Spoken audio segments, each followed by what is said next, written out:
সর্বনাশ আজ বিয়ের আসরে উলঙ্গ হয়ে গেল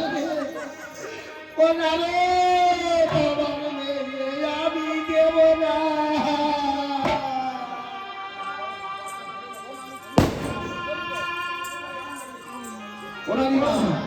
বলেন আরো অসুবিধা হয়েছে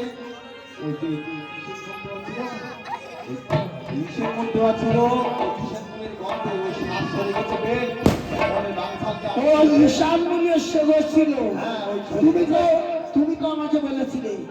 দিদিমা তুমি ঈশান মনের সেবার কথা দিয়ে দেবে কেন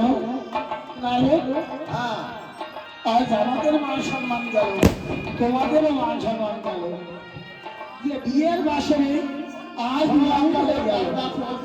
ছিল তার জন্য আমি দিয়েছিলাম হ্যাঁ বল শুরু করো এইবার আসো বরং করতে